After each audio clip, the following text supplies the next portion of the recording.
In the quiet village of St. Mary Mead, an elderly spinster peered through her lace curtains, spotting a signal that spelled murder. A twitch here, a fold there, secrets woven into fabric, waiting to unravel a deadly plot. Welcome to the story of Miss Marple's Lace Curtain Code, where everyday nosiness turns into life-saving detective work. Grab a cup of tea, take a seat, and enjoy the tale. If you're hooked, hit that subscribe button. Your support means a lot to us. Chapter 1. The Village. Whispers nestled in the rolling hills of rural England, St. Mary Mead was the kind of place where time moved slowly, like honey dripping from a spoon. The cottages with their thatched roofs and blooming gardens seemed straight out of a postcard. But beneath the serene surface, whispers of intrigue always lingered. Our story begins on a crisp autumn morning in 1952, when Miss Jane Marple, the sharp-eyed spinster, known for her knitting and uncanny knack for spotting human folly, sat by her window in Garden Cottage. At 70-something, with her fluffy white hair pinned neatly and a pair of spectacles perched on her nose, she appeared as harmless as a dormouse. But oh, how appearances deceive! Miss Marple had solved more mysteries from her armchair than most detectives did in a lifetime. That day, as the sun filtered through her delicate lace curtains, handmade by her late aunt, with intricate patterns of roses and vines, Miss Marple noticed something odd across the lane at Rosewood Manor. The grand old house belonged to Colonel Reginald Hargrove, a retired military man with a moustache like a broom and a temper to match. His wife, the elegant but fragile Lydia Hargrove, was fluttering about the drawing-room window, adjusting her own lace curtains in a peculiar way. Not the usual straightening for tidiness, mind you, but deliberate tugs and folds, left panel drawn twice, right one looped once, then a pause before repeating. To any passerby, it might look like absent-minded housekeeping, but to Miss Marple, it screamed of a code, a silent message hidden in plain sight. You see, Miss Marple had always believed that the devil was in the details. Back in her youth, during the Great War, she'd volunteered as a nurse and picked up on how soldiers use subtle signals. A handkerchief waved a certain way to alert allies, or curtains drawn to indicate safe houses. Lace curtains with their airy weaves were perfect for such tricks. They could be manipulated without drawing suspicion. As she sipped her Earl Grey, Miss Marple recalled a similar case from her village's history, where a smuggler had used curtain signals to coordinate brandy runs from France.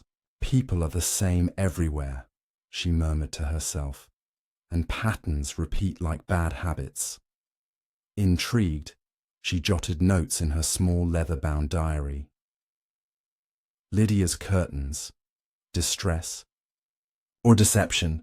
The Hargroves had been the talk of the village lately. Colonel Hargrove, gruff and domineering, had returned from a business trip to London with a shadowy new associate, a slick businessman named Victor Slade, who wore expensive suits and flashed a gold watch that seemed too flashy for honest money. Rumours swirled at the local tea shop. Debts from the Colonel's failed investments, perhaps, or something more sinister involving wartime secrets. Lydia, once vivacious, now looked pale and withdrawn, her eyes darting like a cornered fawn. By afternoon, Miss Marple decided a casual visit was in order. Bundling up in her tweed coat and sensible shoes, she crossed the lane with a basket of fresh scones as her excuse. Just popping by to share these, she'd say, all innocence. Knocking on the manor's oak door, she was greeted by the housemaid, young Elsie, whose hands trembled as she ushered Miss Marple inside. The drawing-room was a picture of faded grandeur, velvet sofas, a ticking grandfather clock, and those lace curtains framing the window like a stage set for drama. Lydia Hargrove entered, her silk dress whispering as she moved. "Miss Marple, how kind of you to visit," she said, her voice steady but her fingers twisting a handkerchief. A telltale sign of nerves, Miss Marple noted. They chatted about the weather and the upcoming village fete, But Miss Marple's eyes kept drifting to the curtains. Up close, she saw faint pencil marks on the hems, like Morse code dots and dashes integrated into the lace motifs. Could it be a plea for help or a warning to an accomplice? As tea was served, Colonel Hargrove burst in, his face ruddy from a morning ride. "What's this, then? Uninvited guests?" he barked, though his bluster hid a flicker of unease when he caught Miss Marple glancing at the window. Victor Slade lounged in the corner, smirking like a cat with cream. The air thickened with unspoken tension, and Miss Marple felt the first chill of real danger. Little did she know, this simple curtain twitch was the thread that would pull apart a web of blackmail, betrayal, and buried bodies from the past.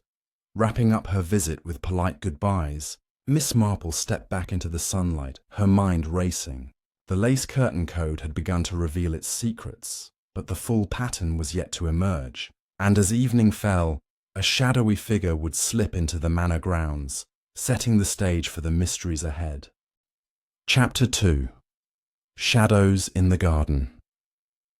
The moon hung low over St. Mary Mead, casting a silver glow across the dew-kissed grass of Rosewood Manor's sprawling gardens. It was nearing midnight, and the village slept soundly, save for the occasional hoot of an owl or the rustle of leaves in the autumn breeze. Miss Jane Marple, however, was far from asleep. From her bedroom window, she kept a discreet watch on the manor, her lace curtains parted just enough to afford a clear view.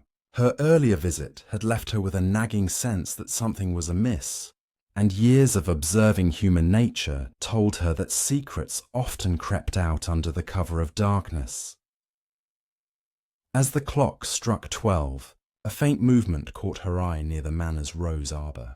A figure, cloaked in a dark coat and moving with the stealth of a fox, slipped through the garden gate. The intruder paused, glancing toward the house, then darted toward the greenhouse tucked behind a row of yew hedges. Miss Marple's pulse quickened. She adjusted her spectacles and leaned closer to the glass, careful not to disturb her own curtains. The figure carried something, a small bundle, perhaps a satchel, and moved with purpose, as if they knew exactly where to go. The greenhouse, with its glass panes fogged by humidity, was an odd choice for a midnight rendezvous. It was rarely used since the Hargroves' gardener had retired, now overgrown with ivy and neglected tomato vines. Miss Marple recalled Elsie, the housemaid, mentioning that the colonel forbade anyone from entering it, claiming it was unsafe. Yet here was this shadowy visitor, slipping inside with ease. The door didn't creak, suggesting it had been oiled recently, a detail that only deepened Miss Marple's suspicions. She considered her options. Venturing out alone at this hour was risky, especially for a woman of her age, but curiosity burned brighter than caution. Bundling herself in a dark shawl and slipping on her quietest shoes, she crept downstairs, pausing only to grab her late uncle's brass-handled walking stick, a comforting weight just in case. The night air was cool as she stepped outside, her breath forming faint clouds. Keeping to the shadows of the hedgerow, she made her way across the lane, her steps soft on the damp earth. Reaching the manor's garden wall, Miss Marple crouched low, her knees protesting, but her resolve firm. Through a gap in the hedge, she saw the greenhouse door ajar, a sliver of light escaping from within. Low voices murmured, too faint to make out words but urgent in tone. She edged closer, her heart thumping, and peered through a grimy pane. Inside, the figure she'd seen was joined by another, taller, broader, wearing a flat cap pulled low. The first figure, now visible as a woman with a scarf over her hair, handed over the satchel. The man opened it, revealing a stack of papers and what looked like a small metal box, glinting in the lantern's glow. Miss Marple strained to see more, but a twig snapped under her foot, the sound sharp in the still night. The voices stopped abruptly. She froze, clutching her stick, as the man's head turned toward the window. For a moment, she thought she'd been spotted, but the woman hissed something, and both figures hurried to douse the lantern. Darkness swallowed the greenhouse, and Miss Marple retreated, her mind racing with questions. Who were they? What was in that box? And why meet in secret? Back in her cottage, she locked the door and sat by the fire, her diary open. She sketched the scene in her neat handwriting, the satchel, the box, the hurried exchange. The woman's silhouette nagged at her. She moved like someone familiar, perhaps someone she'd seen at the manor. Could it be Elsie, the nervous housemaid, or even Lydia Hargrove herself, playing a dangerous game behind her husband's back? And the man, his broad shoulders and cap, suggested a labourer, perhaps the groundskeeper who occasionally worked the manor's lawns. As she sipped a late-night chamomile tea, Miss Marple's thoughts turned to the lace curtains she'd seen earlier. The pencil marks on the hems, like coded signals, now seemed tied to this nocturnal meeting. Were the curtains a way to arrange such clandestine exchanges? She recalled a wartime story from her nephew, a detective inspector, about spies using everyday objects to pass messages. Newspapers left on benches, or laundry hung in specific patterns. Lace curtains, so innocuous, could serve the same purpose. The night's events had only deepened the mystery, but Miss Marple felt a spark of excitement. The pieces were falling into place, like a half-finished jigsaw puzzle. Tomorrow, she'd visit the village post office, where gossip flowed as freely as the stamps sold. Someone there might know more about the manor's visitors, or the Colonel's recent troubles. For now, she closed her diary and extinguished the lamp, the glow of the fire casting long shadows across her room. The game was afoot, and the next move would reveal more of the deadly dance unfolding across the lane. Chapter 3. The Post Office Puzzle. The morning sun painted St. Mary Mead in soft gold, and the village bustled with its usual quiet charm. Shopkeepers swept their stoops, and the scent of fresh bread wafted from the bakery. Miss Jane Marple, refreshed after a few hours of sleep, set out for the post office, her straw hat tilted just so and her basket swinging lightly on her arm. The events of the previous night, the shadowy figures in the greenhouse, the satchel, the glinting metal box, had sharpened her focus. She needed answers, and the post office, run by the loquacious Mrs. Beatrice Penny, was the village's unofficial hub of gossip, where secrets were traded as readily as postcards. The post office was a cosy nook, its counter cluttered with stamps, parcels, and a jar of boiled sweets for children. Mrs. Penny, a plump woman with a penchant for floral aprons, greeted Miss Marple with a beaming smile. "Good morning, Jane. Come for your letters, or is it the village news you're after?" she teased, her eyes twinkling. Miss Marple chuckled, easing into the conversation with a request for postage, but her real aim was to steer the chat toward Rosewood Manor. She mentioned seeing a stranger near the manor grounds last night, careful to sound curious rather than prying. Mrs. Penny leaned forward, her voice dropping to a conspiratorial whisper. "Oh, you must mean that Victor Slade fellow. He's been in and out of the manor all week, posting letters thick as novels to London. Shady sort, if you ask me. Always checking his watch, like he's expecting trouble." She went on to describe Slade's flashy car, a sleek black Daimler that had raised eyebrows among the villagers. Miss Marple nodded, filing away the detail. Slade's frequent letters suggested he was coordinating something, perhaps tied to the papers she'd seen exchanged in the greenhouse. As Mrs. Penny sorted mail, Miss Marple casually inquired about the Hargroves. The postmistress didn't disappoint. "Poor Lydia's not been herself," she confided. "She came in 2 days ago to send a telegram. Urgent, she said, to a solicitor in Bristol. Looked like she hadn't slept in days, and she kept glancing over her shoulder." Miss Marple's interest piqued. A telegram to a solicitor could mean legal troubles, debts perhaps, or something more personal. She recalled Lydia's nervous demeanour during her visit to the manor, her fingers twisting that handkerchief. Then Mrs. Penny dropped a bombshell. "And there's talk of a stranger staying at the manor. Someone nobody's seen properly. Elsie, their maid, let slip to the milkman that a guest arrived late last week, but the Colonel's kept them out of sight." "Not even a name!" Miss Marple's mind whirred. Could this mystery guest be the woman she'd seen in the greenhouse, or perhaps the man in the flat cap? The post office bell jingled, interrupting her thoughts. As young Tommy, the baker's boy, rushed in with a parcel, Mrs. Penny excused herself to help him, giving Miss Marple a moment to ponder. Stepping outside, she lingered by the village green, where children played tag and sparrows flitted between trees. The new information painted a murky picture. Slade's letters, Lydia's telegram, a hidden guest.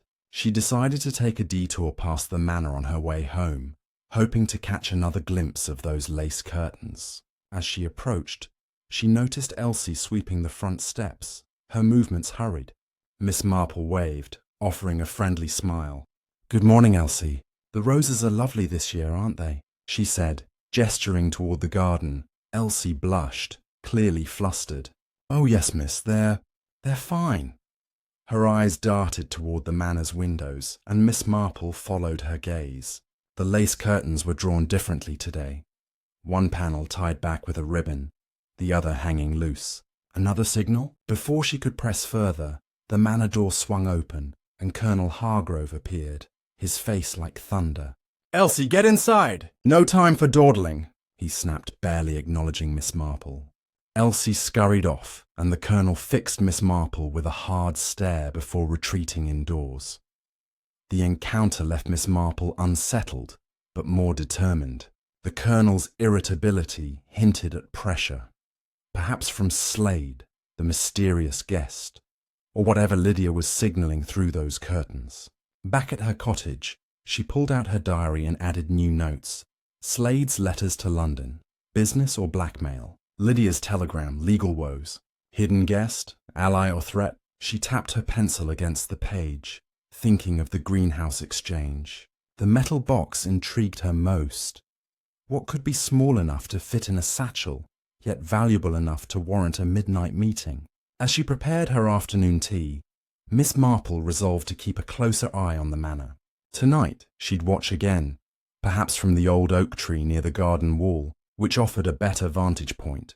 The lace curtain code was starting to take shape, like a pattern emerging from scattered stitches. Whatever was brewing at Rosewood Manor, it was no simple village scandal. It had the weight of something far darker, and Miss Marple was determined to unravel it before it unravelled someone else. Chapter 4. The Oak Tree. Vigil, the evening sky over St. Mary Mead, deepened to a dusky purple, with stars beginning to prick through the twilight. Miss Jane Marple, undeterred by the chill in the air, wrapped herself in a thick woolen shawl and slipped out of her cottage, her trusty walking stick in hand. The day's discoveries at the post office, Victor Slade's mysterious letters, Lydia Hargrove's urgent telegram, and whispers of a hidden guest, had only fueled her determination. Tonight, she'd station herself beneath the ancient oak tree near Rosewood Manor's garden wall, a spot offering a clear view of the house and its enigmatic lace curtains. If there was another signal or secret meeting, she intended to catch it. The oak stood gnarled and sturdy, its branches casting long shadows across the lane. Miss Marple settled on a low bench beneath it, hidden by the foliage but close enough to observe the manor's windows. The tree's rough bark pressed against her back, a reminder of the countless evenings she'd spent watching the village unfold its dramas. She adjusted her scarf, her breath steady despite the excitement bubbling within. The manor's drawing-room window glowed softly, the lace curtains faintly illuminated by a lamp inside. They hung still, no tugs or folds yet, but Miss Marple's patience was as unyielding as the oak itself. Around 9 o'clock, a flicker of movement stirred her attention. A figure appeared at the window, silhouetted against the light. It was Lydia Hargrove, her slender frame unmistakable even from a distance. She reached for the curtains, her hands moving with deliberate care. The left panel was pulled back sharply, then released, while the right was twisted into a loose knot.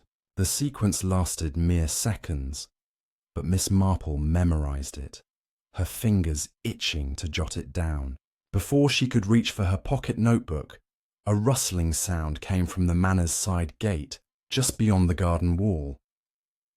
Crouching lower, she peered through the leaves. A man emerged, his figure bulky under a heavy coat, a flat cap pulled low over his eyes. The same man, she was certain, from the greenhouse the previous night. He moved swiftly toward the manor's back entrance, glancing around as if expecting pursuit. Miss Marple held her breath, her eyes tracking his path. Instead of entering the house, he veered toward a small tool shed tucked against the garden wall, its door half hidden by ivy. He slipped inside, and moments later, a faint clink of metal echoed through the still air. Miss Marple's mind raced. The tool shed was an odd place for a late-night visit, unless it was a hiding spot. She recalled the metal box from the greenhouse meeting, its gleam suggesting something valuable, perhaps documents or even jewelry. Could it be stashed in the shed? She considered creeping closer but hesitated. Her sensible shoes weren't made for stealth, and a misstep could give her away. Instead, she stayed put, her eyes darting between the shed and the manor's windows. Minutes later, the man re-emerged, empty-handed but moving with urgency. He headed back toward the gate, but as he passed the rose arbor, another figure stepped out from the shadows. A woman, her face obscured by a hooded cloak. Miss Marple squinted, trying to place her. The woman's posture was stiff, her gestures sharp as she spoke to the man in hushed tones. Their conversation was brief, and the man handed her something small. A key, perhaps, or a folded note. The woman tucked it into her cloak and vanished into the garden, while the man disappeared through the gate. Miss Marple's heart pounded, but she remained still, piecing together the scene. The woman's cloak reminded her of one she'd seen hanging in the manor's hall during her visit. Could it belong to Lydia, or was it Elsie, the nervous housemaid caught up in something beyond her control? The tool shed, the key, the curtains, all were threads in a tightening web, but the pattern wasn't clear yet. She waited another hour, but the manor grew quiet, the windows darkening as the household retired. Slipping back to her cottage, Miss Marple lit a single candle and opened her diary. She sketched the curtain movements, left pull, right knot, and noted the tool shed encounter, including the possible key exchange. Her thoughts turned to the village's history with hidden caches. During the war, locals had stashed rationed goods in outbuildings to evade inspectors. Was the tool shed a modern equivalent, concealing something more dangerous than sugar or tea? The key, if that's what it was, suggested a lock, perhaps the metal box, or something larger like a safe. As she sipped a cup of cocoa, Miss Marple resolved to investigate the tool shed herself, though daylight would be safer for such a venture. She'd need an excuse, a lost knitting needle perhaps, or an offer to help with the garden. Tomorrow, she'd also speak to the vicar, who often heard confessions of a sort during his parish rounds. If anyone knew more about the manor's hidden guest or Slade's dealings, it might be him. For now, she extinguished the candle, the oak tree's silhouette still vivid in her mind. The night had revealed another piece of the lace curtain code, and the puzzle was growing ever more intricate. Chapter 5. The Vicar's Confession.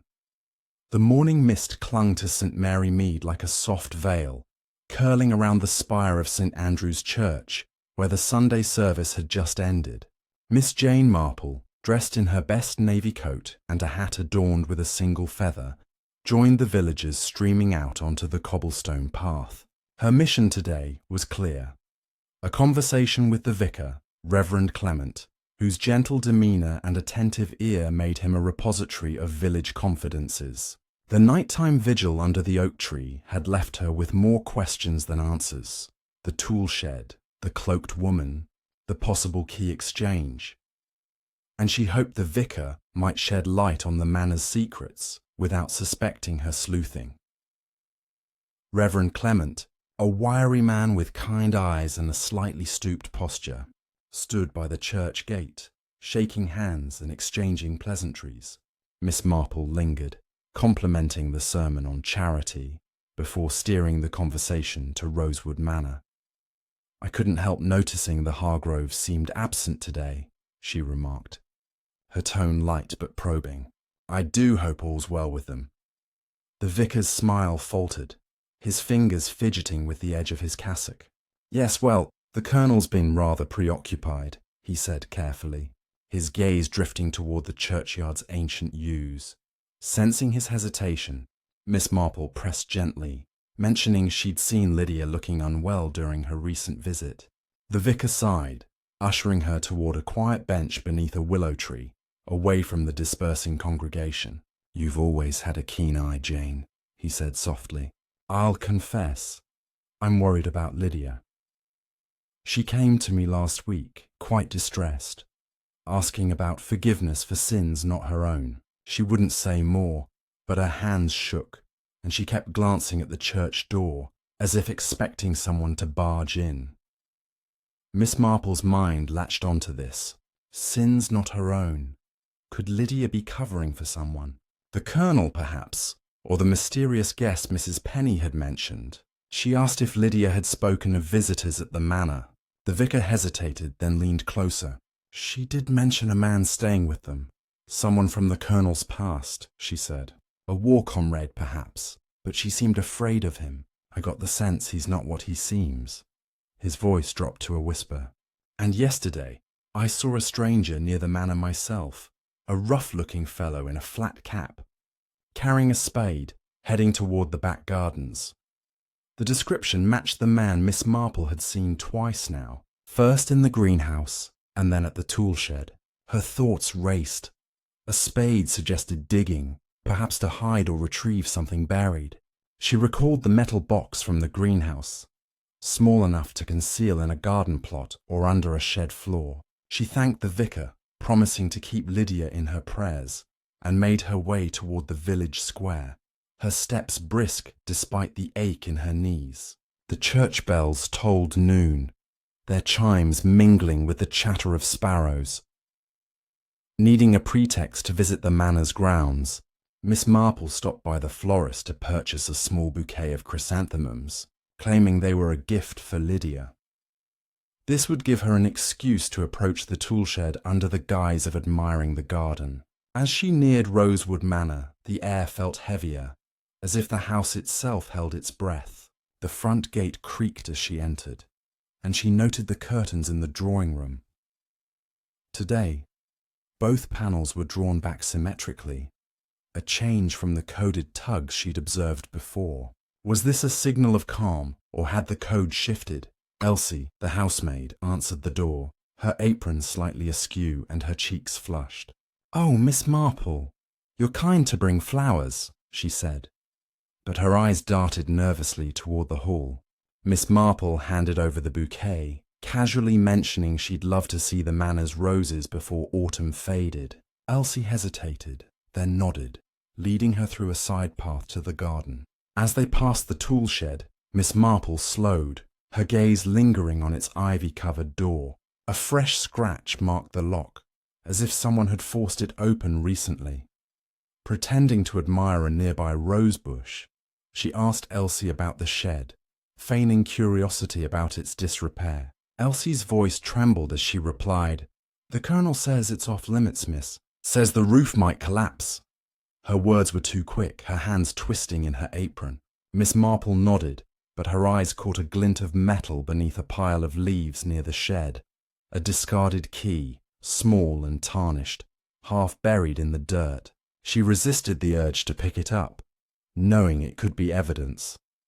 As Elsie hurried her back to the manor, Miss Marple's mind buzzed. The key, the spade, the vicar's tale of a war comrade. Each was a clue, but the picture remained maddeningly incomplete. Back at her cottage, she added to her diary, "Vicar confirms hidden guest, possibly dangerous. Spade suggests digging, toolshed or garden. Key found, purpose unknown." She sipped her tea, staring out at the manor's silhouette against the fading light. The lace curtain code was evolving, and the next signal, or misstep, might reveal the heart of the danger lurking within Rosewood Manor. Chapter 6. The Tool Shed. Revelation.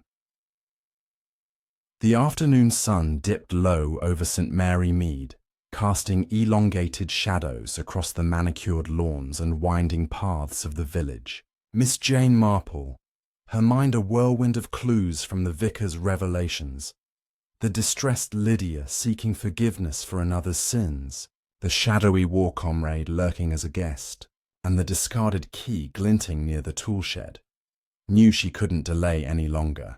The pieces were aligning like the intricate loops in her knitting, but one bold step was needed to tug the thread further. She decided to return to Rosewood Manor under the pretense of retrieving a forgotten glove from her earlier visit, a ruse that would allow her to linger near the garden and investigate the tool shed more closely. With her basket in hand, filled with innocuous jams as a gift, she set off down the lane, her steps measured, but her senses alert to every rustle and whisper in the hedgerows. As she approached the manor, the air carried the faint scent of wood smoke from a distant chimney, mingling with the earthy aroma of turned soil from nearby gardens. The grand facade of Rosewood Manor loomed ahead, its ivy-clad walls hiding secrets that Miss Marple was determined to uncover. She knocked on the heavy oak door, her knuckles rapping sharply, and waited with feigned patience. It was Elsie who answered again, the young housemaid's face paling slightly at the sight of her unexpected visitor. "Miss Marple, back so soon?" Elsie stammered, her hands smoothing her apron as if to steady herself. Miss Marple smiled warmly, her eyes twinkling behind her spectacles. "Oh dear, I've gone and left my favourite glove in the garden earlier. Would you mind if I popped round to fetch it?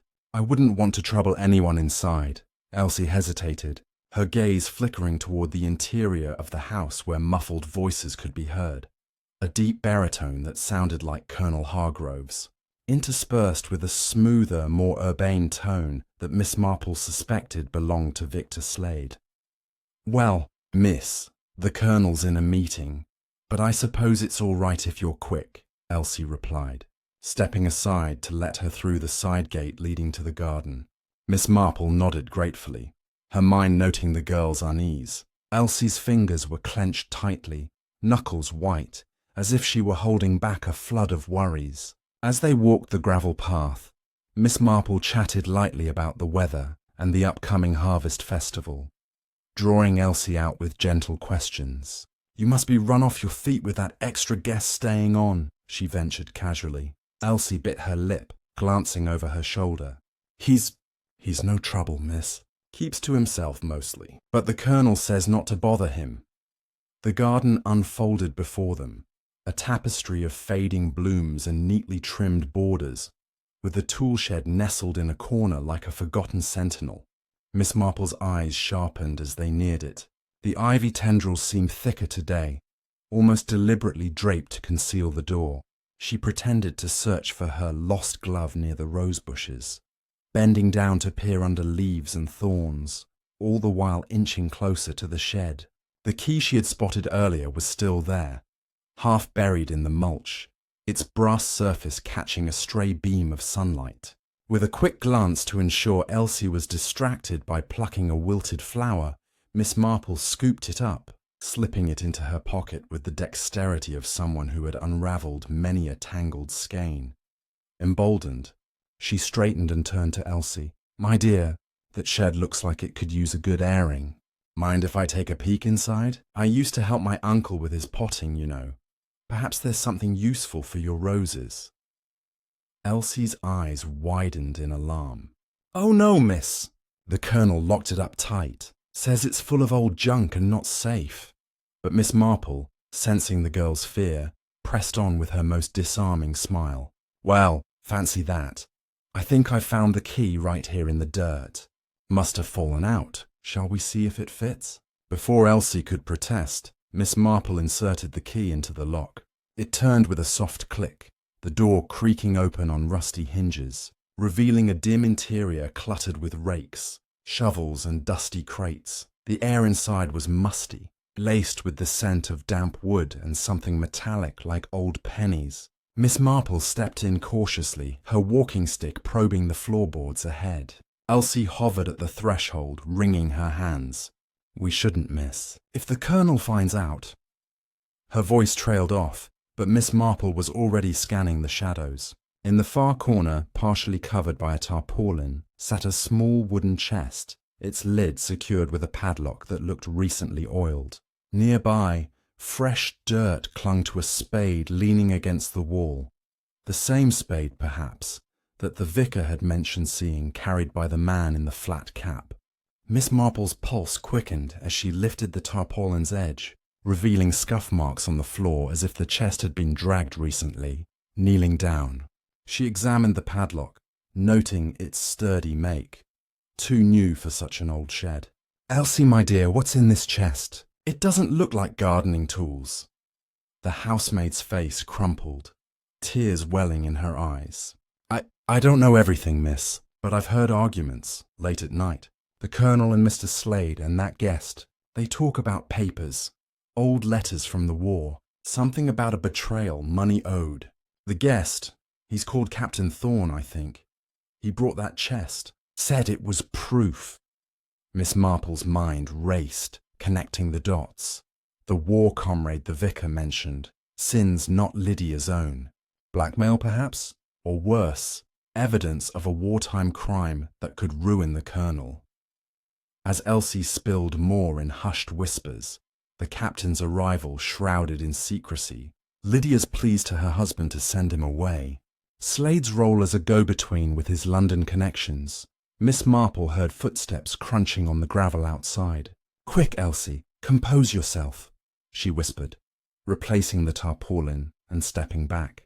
The door swung wider, and there stood Colonel Hargrove, his moustache bristling, face flushed with anger. "What the devil is going on here?" he bellowed, his eyes narrowing at the open shed.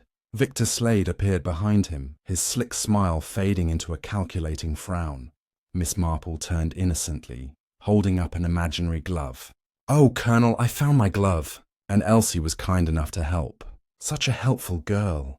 The Colonel's gaze bored into her, suspicion etched in every line of his ruddy face. "This shed is private property, Miss Marple. I'd thank you not to meddle." His voice was gruff, but Miss Marple detected a tremor.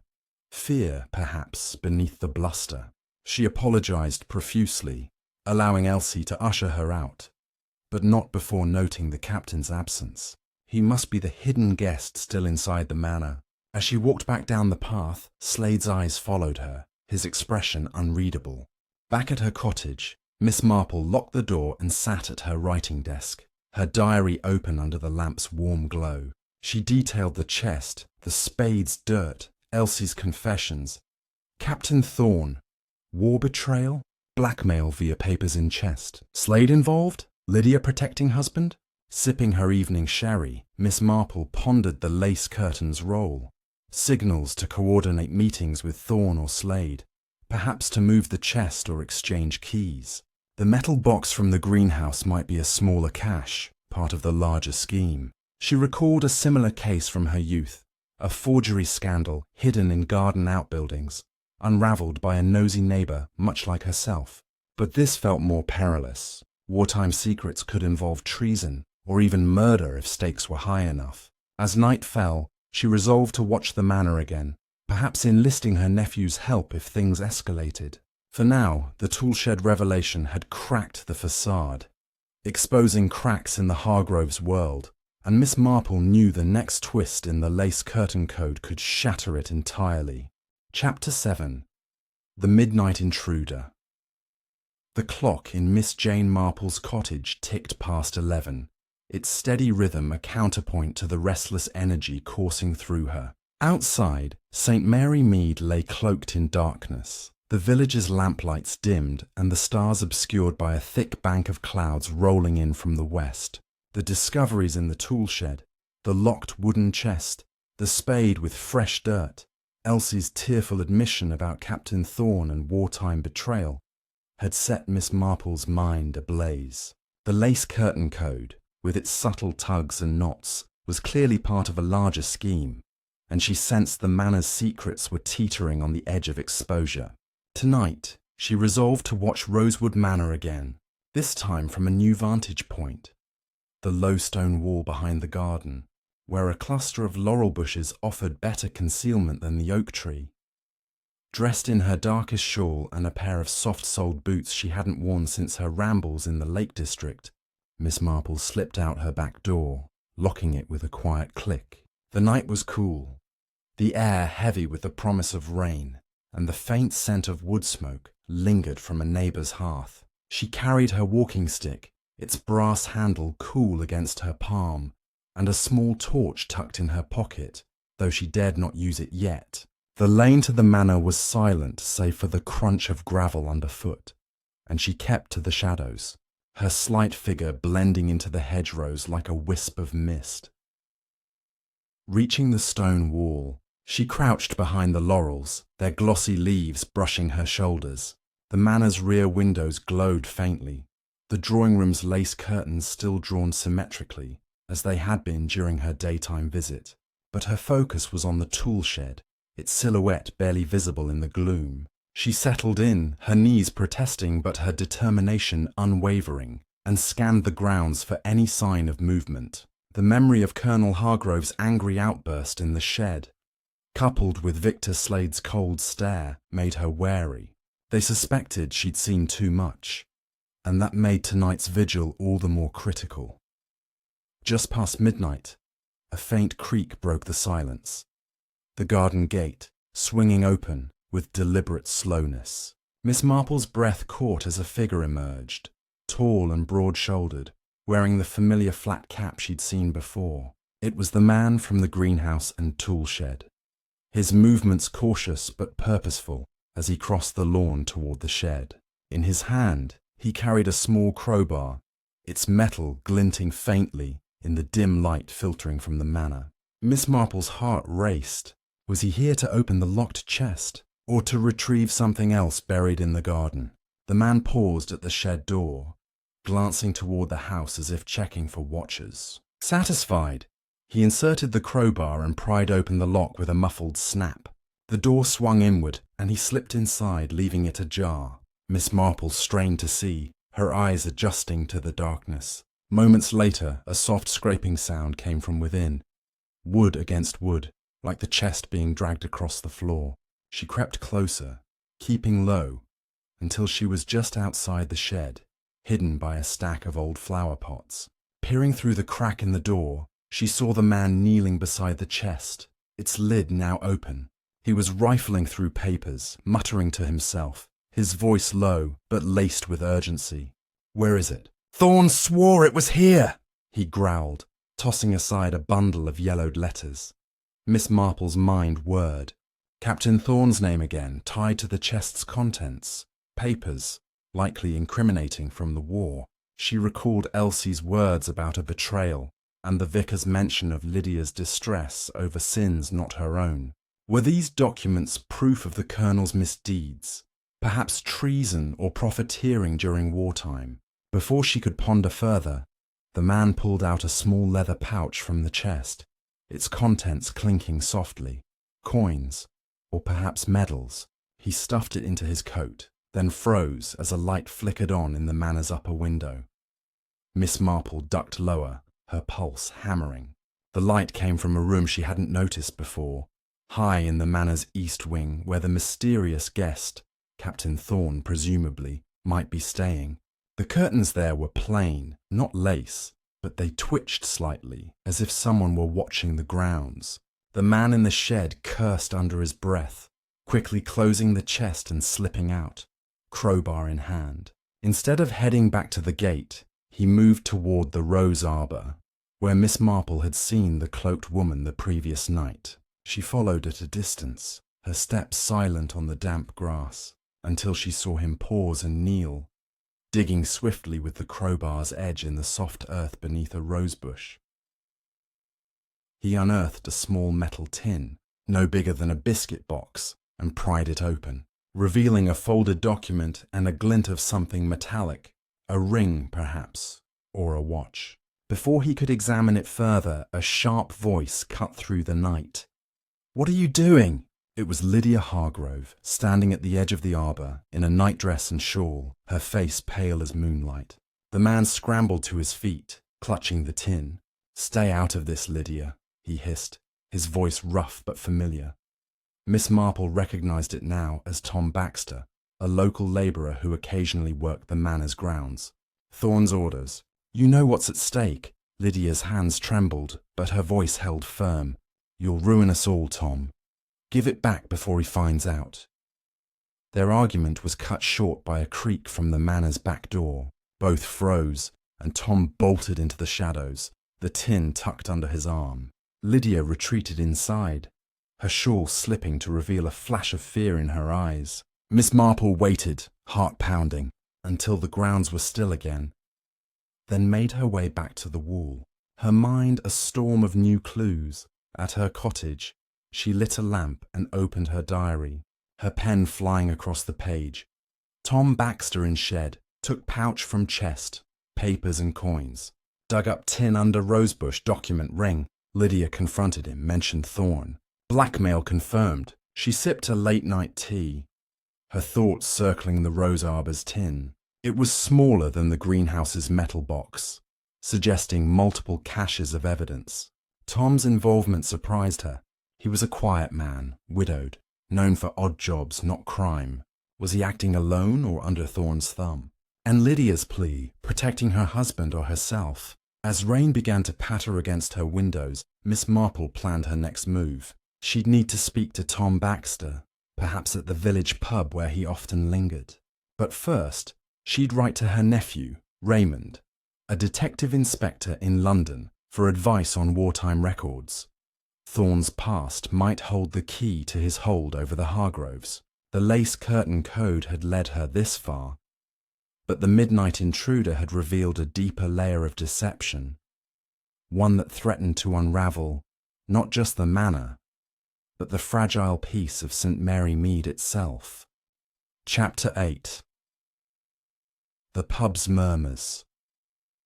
The drizzle had softened to a fine mist by the time Miss Jane Marple set out for the Blue Boar, St. Mary Mead's only pub, nestled at the edge of the village square.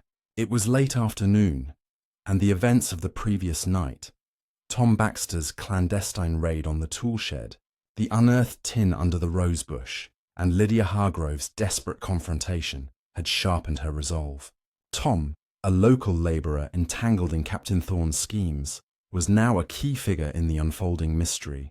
The pub, with its smoky air and loose tongues, was the perfect place to glean more about his motives, and Miss Marple hoped a casual chat might reveal what tied him to the manor's secrets. She tucked her umbrella under her arm, her sensible shoes splashing through shallow puddles, and carried a small parcel of homemade biscuits as a pretext for her visit.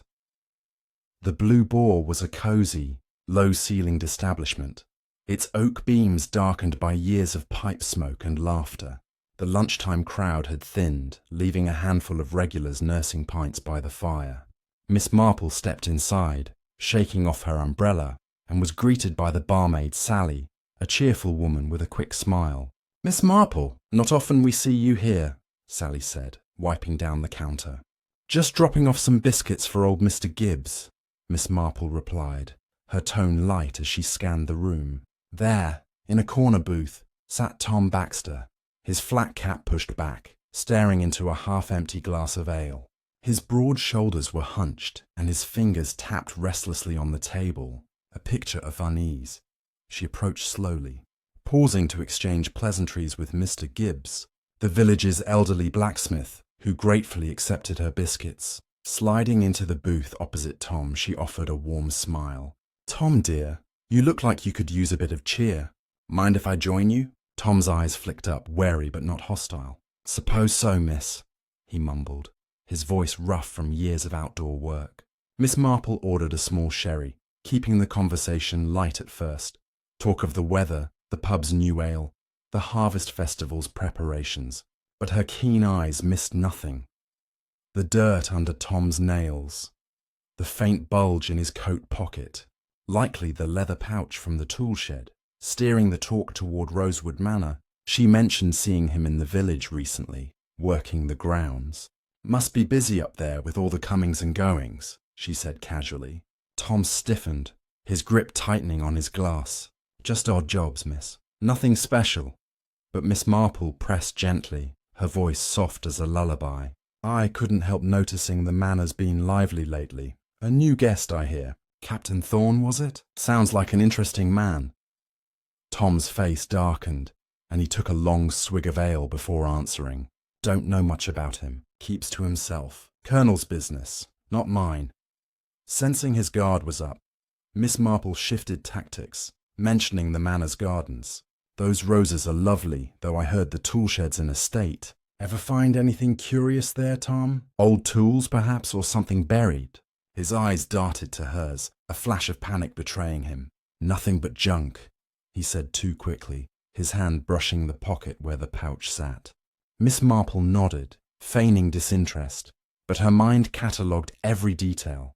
The pouch, the tin from the rose bush, his reluctance to speak of Thorne. She recalled a wartime story her nephew had shared about soldiers hiding stolen goods in gardens to avoid detection. Was Tom retrieving evidence for Thorne or for himself? As they chatted, Sally approached with a tray, mentioning a letter that had arrived for Tom earlier, left by a fancy gent in a Daimler. Miss Marple's ears pricked up. Victor Slade, no doubt. Tom took the letter, his hands trembling slightly as he tucked it away unopened. "From London?" Miss Marple asked innocently. Tom shrugged, muttering something about a supplier, but his unease was palpable. The pub door swung open, admitting a gust of damp air and a figure in a raincoat, Colonel Hargrove himself, his moustache bristling as he scanned the room. Spotting Tom, he strode over, ignoring Miss Marple. "Baxter, a word." "Now!" he growled, jerking his head toward the door. Tom rose, casting a nervous glance at Miss Marple before following the Colonel outside.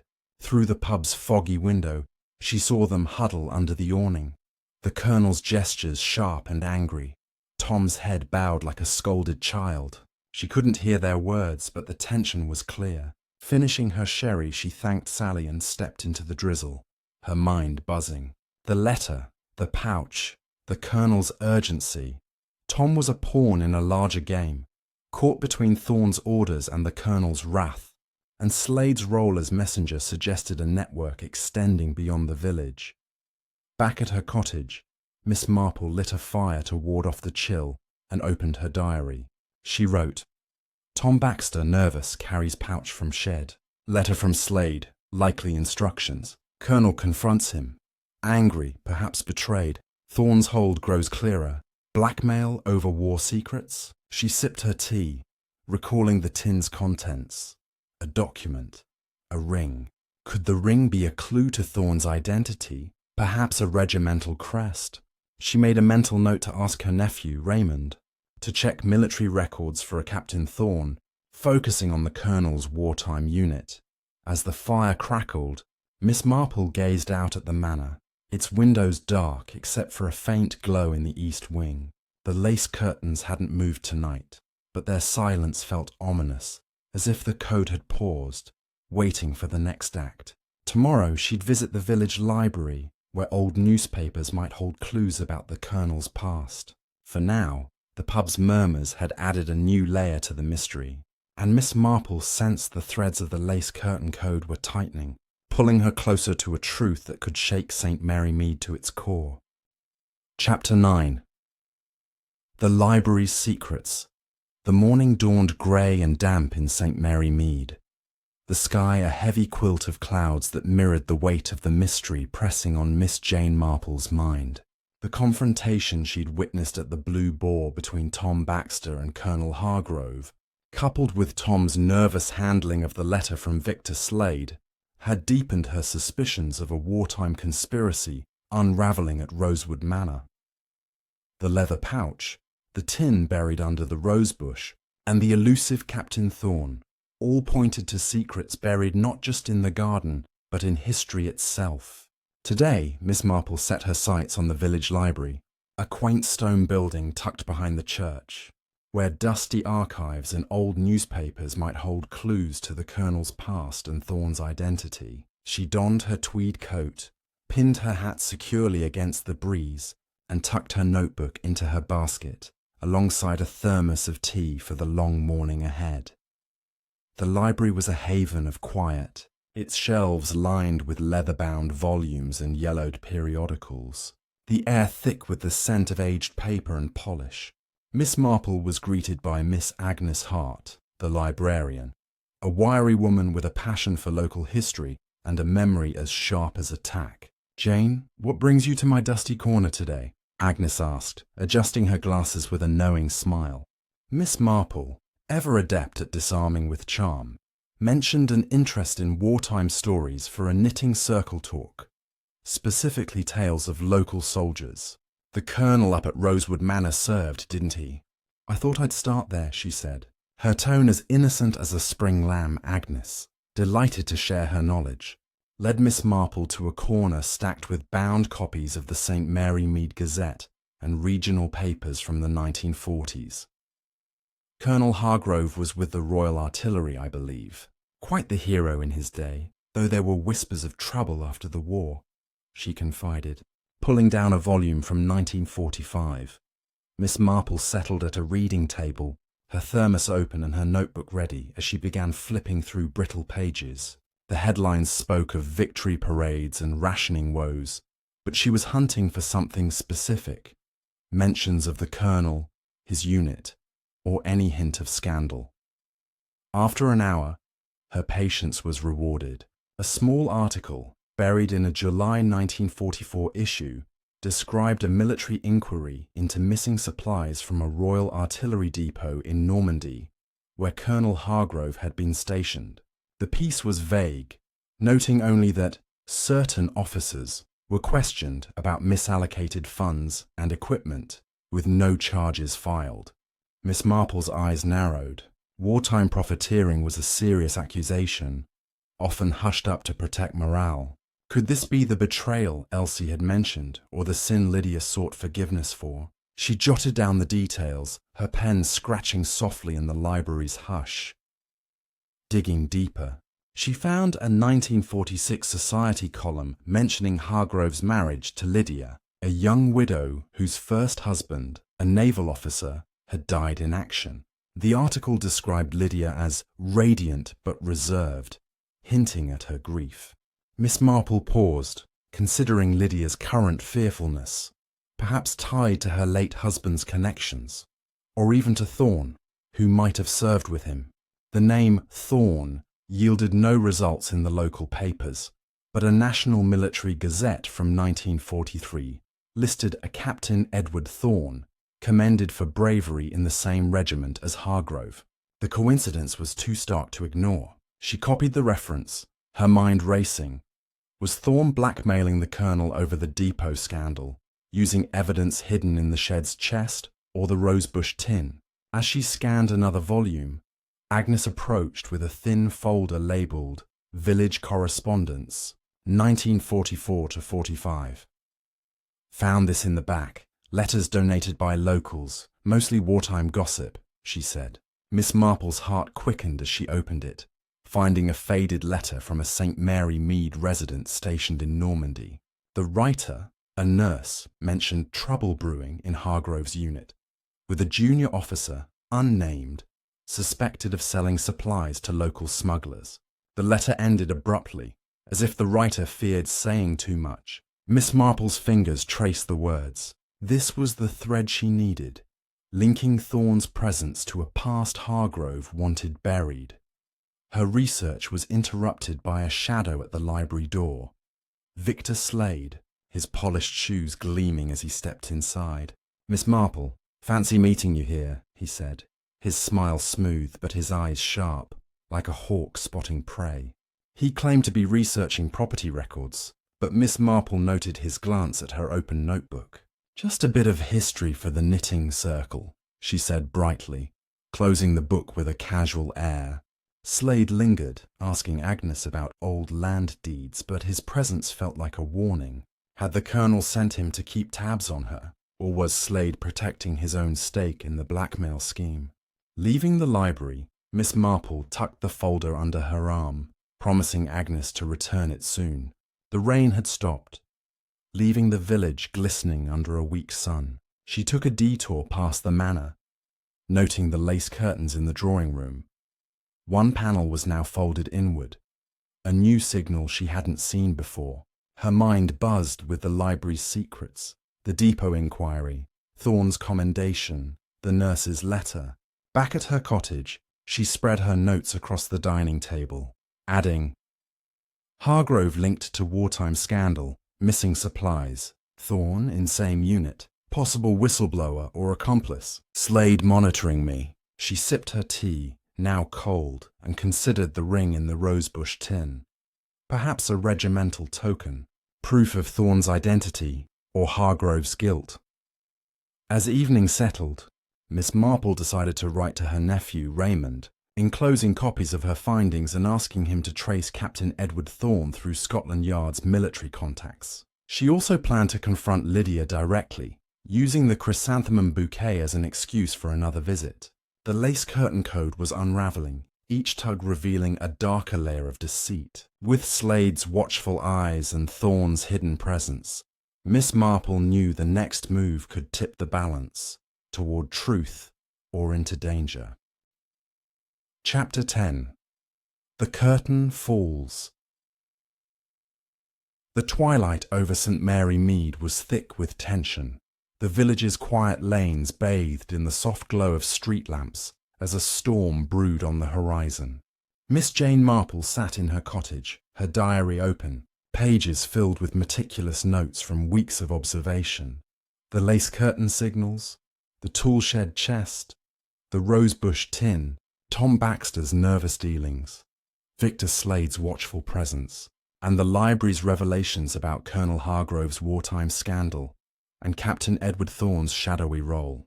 The pieces of the puzzle were nearly complete, but the final picture, blackmail, betrayal, and perhaps murder, demanded one last move. Tonight, Miss Marple would confront Lydia Hargrove, using the chrysanthemum bouquet as her excuse to unravel the lace curtain code and expose the truth. She slipped on her coat, tucked her notebook and a letter from her nephew, Raymond, into her basket, and stepped into the gathering dusk, her heart steady but her senses sharp. Rosewood Manor loomed ahead, its windows flickering with lamplight as thunder rumbled in the distance. Miss Marple knocked, and Elsie, the housemaid, answered, her face pale and eyes wide with fear. Miss Marple, it's late. Please, it's not a good time, she whispered, but Miss Marple's gentle insistence won out. Just a quick visit, dear, to drop off these flowers for Lydia. I won't stay long. Reluctantly, Elsie led her to the drawing room, where the lace curtains hung ominously still. Their latest signal, a single panel tied with a double knot, hinting at urgency. Lydia appeared, her silk dress crumpled, her hands trembling as she accepted the bouquet. You're kind, Miss Marple, but we're rather busy, she said, her voice brittle. Miss Marple sat undeterred and began softly, mentioning the village's concern for her well-being. I've noticed your curtains, Lydia, such clever patterns. Almost like signals, wouldn't you say? Lydia froze, her eyes darting to the window, and Miss Marple pressed on, her tone kind but firm. I know about Captain Thorne, the chest in the toolshed, and the tin under the rosebush. I know about the Colonel's past. Normandy, 1944, the missing supplies. And I know you're caught in the middle. Lydia's composure cracked, tears spilling as she sank into a chair. Oh, Jane, it's all gone so wrong, she sobbed. I never meant for it to come to this. The truth poured out like a dam breaking. During the war, Colonel Hargrove, then a major, had diverted military supplies to black market smugglers in Normandy, pocketing the profits to fund a lavish lifestyle. Captain Edward Thorne, his junior officer, had discovered the scheme but kept silent, biding his time. After the war, Thorne, now a bitter drifter, tracked Hargrove to St. Mary Mead, demanding payment to keep quiet. The chest in the toolshed held forged documents and ledgers implicating Hargrove, while the rosebush tin contained a regimental ring. Hargrove's, lost during a smuggling deal, and a signed confession from a dead comrade, pinning the crime on the Colonel. Thorne had used these to blackmail Hargrove with Victor Slade as his intermediary, funneling demands to London contacts. Lydia's lace curtain code was her desperate attempt to communicate with Tom Baxter, whom she'd enlisted to retrieve and destroy the evidence before Thorne could act. Tom, loyal but out of his depth, had been caught between Thorne's threats and Hargrove's rage, digging up the tin to hand it over to Lydia. But Slade, sensing a larger profit, had double-crossed Thorne, planning to sell the documents to a rival smuggler from the war days. The night Miss Marple saw Lydia confront Tom in the garden, she was begging him to hide the tin elsewhere, fearing Slade's betrayal. "I thought I could save Reginald," Lydia whispered, "but Thorne's demanded everything, our savings, the manor. He's dangerous, Jane." As Lydia spoke, the drawing-room door burst open, and Colonel Hargrove stormed in, his face purple with fury. Behind him stood Victor Slade, his slick smile gone, and a gaunt man with a scarred face.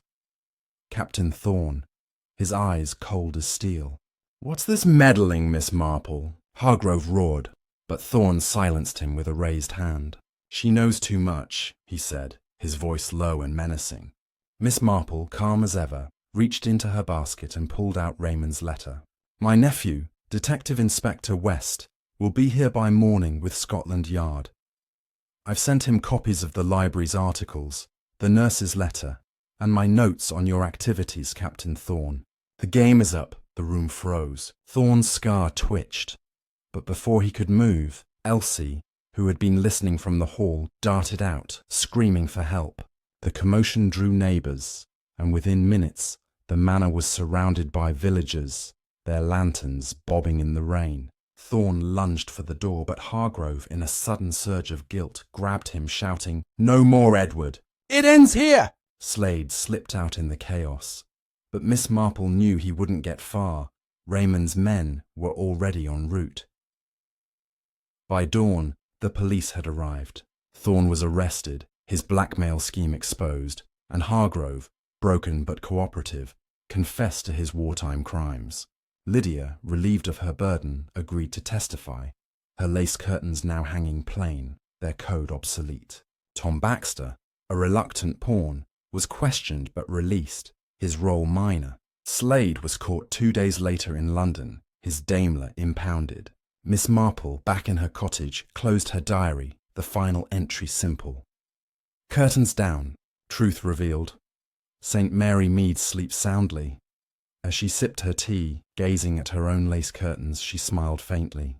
The village's peace was restored, but human nature, she knew, would always weave new mysteries. If you've enjoyed this tale of secrets and sleuthing, grab a cup of tea and subscribe to our channel. Your support means the world to us. Like, comment, and let us know what mysteries you'd love to unravel next.